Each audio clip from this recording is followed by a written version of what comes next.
Living History, World War II stories as told by those who were there.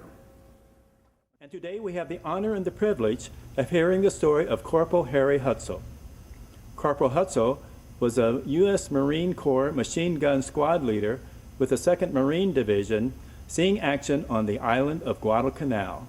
The division formed up very rapidly, and I say very rapidly, in a matter of weeks. It took us 21 days to go to New Zealand, and we were there about a week, and they turned right around and took us up to Guadalcanal to relieve. And then by September 15th, we were on Guadalcanal. The reason it was invaded is they discovered they were building a Henderson field, and apparently the admirals who were running the South Pacific thing and MacArthur, who couldn't get along with anybody, were in a fight over it. He wanted to go right back to the Philippines, and walk ashore and get wet. But what was the great line? With the help of God and a few Marines, MacArthur retook the Philippines. That was always my favorite saying. But at Guadalcanal, we pretty much spent the rest of that year till after Thanksgiving just pushing them down to the end. They had several landings. They brought in renewed guys, especially a real crack outfit on a truck, and they were a handful. Strangely enough, we didn't lose a ton of guys there, not the mass numbers. We lost guys every day. Awful lot of guys wounded rather than killed, because we didn't let them get that close to us. We kept them back at several hundred yards, and you got to be a pretty good shot to take some guy out in that way. I had a 12-man machine gun squad.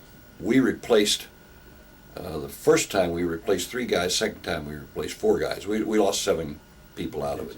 Tell me your feelings when your first combat experience, or talk about that a little bit, and what was going through your mind. Basically frightened, not sure what I was. All of a sudden, you're not sure what you ought to be doing. The inconsistency of freshmen, and the situation there was that all the guys were awfully raw. We were all raw.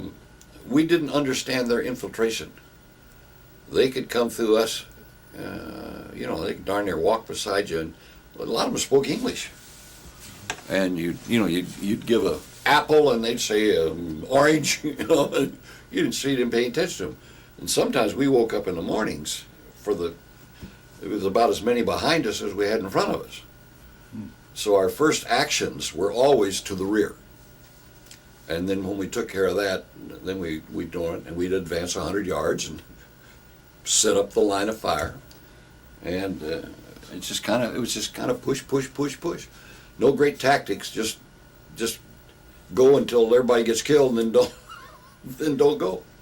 How about any of these bonsai charges? How close did they get to you? Well, right in front of us on the one, the machine gun kept them from getting to us because you were sweeping, and when you swept here, there's still more coming, because they just kept on coming, wave after wave after wave, and we literally had to kick them out of in front of our sandbags so that we could have a field of fire. Too close. You could tell when they were coming, because they got all hopped up on sake, right, and their utensils were banging together, etc. Oh, they're coming tonight, guys. We know they're coming. And the funny thing was the dialogue between us. After dark, and you're sitting there, and because we didn't want to fight after dark. After we'd been there for a while, this is crazy. Let's do 9 to 5. We'll start about 9 after you've eaten and we've eaten, and they kind of went along with that for a while. And when they got to the point where they're being pushed off the island, they got very fierce. And they always hollered the same thing: "Screw Babe Ruth." I always supposed that they thought that was the only hero we had. And then, of course, we had the constant feedback from Tokyo Rose. She came on every night at 6 o'clock, and everybody tuned in to listen. He said, "We want to welcome the boys from the 6th Regiment, A Company, on the far beach at Guadalcanal. You boys will be meeting up with the Manchurian Special Troops tonight." we really ran out of food there. We were eating rice out of their sandbags. All their sandbags were rice bags. And I can't look at rice today. I just can't even look at it. And about the time we got to the end of the island, which would have been about December 15th of 42, the Army came in and relieved us. We'd done what we were supposed to do, and they came in to relieve us.